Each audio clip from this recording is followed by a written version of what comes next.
নমস্কার, আপনারা কেমন আছেন? আজকে আমি বানাবো গাজরের হালুয়া।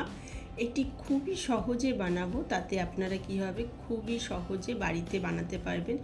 আর সামান্যই খরচ লাগে, বেশি খরচও লাগবে না।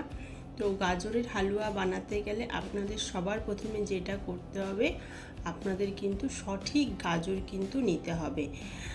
দেখুন আমি কীরকম লাল লাল গাজর নিয়েছি, এরকম লাল লাল গাজর নিতে হবে। এই গাজরের মধ্যেই দেখবেন ওপরটা কাটবেন না, দেখবেন একটু সবুজ সবুজ থাকে, কিন্তু আমি যেই গাজরগুলো নিয়েছি ওপরগুলো দেখুন একদম লাল লাল। তো আপনাদের এরকম লাল লাল কিন্তু গাজর নিতে হবে।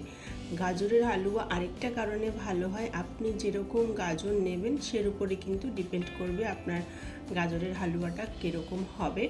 তো আপনি যখনই গাজরের হালুয়া বানাবেন একটু লাল লাল আর একটু মোটা মোটা নেবেন। এই গাজরগুলোই দেখবেন নিচের দিকটা সরু সরু থাকে, সেগুলো নেবেন না, দেখবেন মানে ওপর নিচ সেমই হবে। দেখুন আমি যেই গাজরগুলো নিয়েছি নিচটা কিন্তু বেশি সরু সরু নেই, মোটা মোটাই আছে। এতে আপনাদের গ্রেট করতে সুবিধা হবে, ভেঙে যাবে না।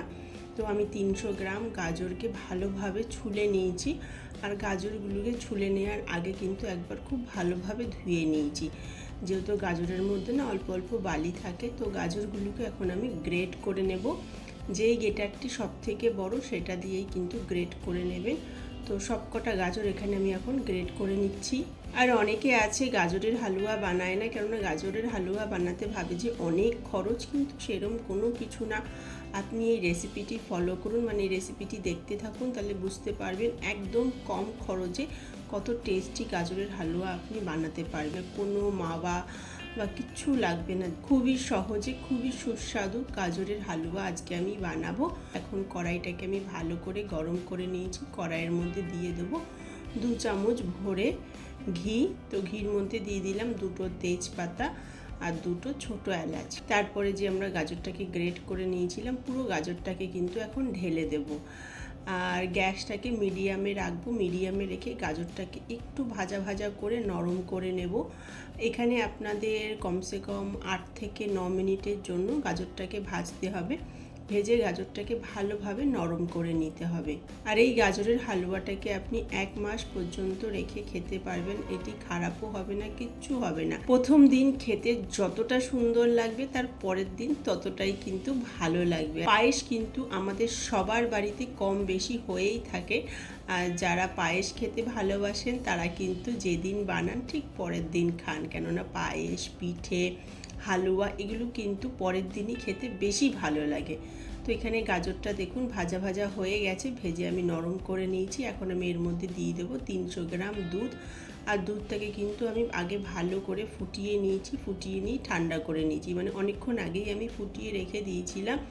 এই গাজরের হালুয়ার মধ্যে না আপনি কাঁচা দুধ একদমই ঢালবেন না, কেন গাজরটা গরম থাকে তো, আর দুধটা যদি কাঁচা থাকে তো দুধটা দিলে না দুধটা যখনই ফুটতে শুরু করবে দুধটা কেটে যায়। তো আপনি সবার আগে দুধটাকে ফুটিয়ে রেখে দিন, তারপরে গাজরটাকে ভেজে নেওয়ার পর ওর মধ্যে দিয়ে দিন। তো আপনি যতটা গাজর নেবেন আপনাকে ঠিক ততটাই দুধ নিতে হবে। তারপর দেখুন এখানে আমি 100 গ্রাম গুড়ের বাতাসা নিয়েছি, 300 গ্রাম গাজর, 300 গ্রাম দুধ, তার মধ্যে 100 গ্রাম গুড়ের বাতাসা। গুড়ের বাতাসাটা আমি এই কারণে ইউজ করছি, কেননা চিনি তো সবাই খেতে পারে না, বয়স্ক মানুষরা, কেননা অনেকের সুগার থাকে, সেই কারণে তারা কিন্তু খেতে পারে না। আর আমাদের ঘরে যে বয়স্ক মানুষ আছে তারা কিন্তু একটু মিষ্টি খেতে বেশিই পছন্দ করে। তো আপনি এই গুড়ের বাতাসাটা দিয়ে বানাবেন, দেখবেন খুব সুন্দর হয়। গুড়ের বাতাসাটার জন্য না টেস্টটা অনেক গুণ বেড়েও যায়। তো দেখুন এখন আমি এটাকে কিছুক্ষণের জন্য ফুটিয়ে নেব। আর অল্প একটু কাজু নিয়েছি, কাজুগুলোকে কেটে নেব। আমি গাজরের হালুয়ার মধ্যে কাজু আর কিশমিশ দেব, আপনারা যদি চান আমন্ড দিতে পারেন।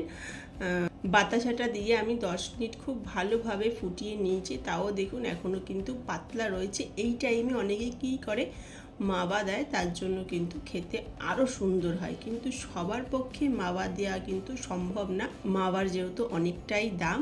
তো এখানে আমি 10 টাকা দামের একটা গুঁড়ো দুধের প্যাকেট ঢেলে দিলাম, মানে 10 টাকা দামের একটা গুঁড়ো দুধ নেবেন আপনি, সেটা দিয়ে ভালো করে মিক্সড করবেন। দেখুন আমি যেরকম খুব ভালো করে নাড়াচ্ছি, চামচের সাহায্যে খুব ভালো করে আপনাদের নাড়াতে হবে, তাতে কি হবে গাজরের মধ্যে যে গুঁড়ো দুধটা আছে সেটা কিন্তু খুব ভালোভাবে মিশে গাজরের হালুয়াটা একটু গাঢ় হয়ে যাবে। আর এটা ঠান্ডা হলে না আরও গাঢ় হবে।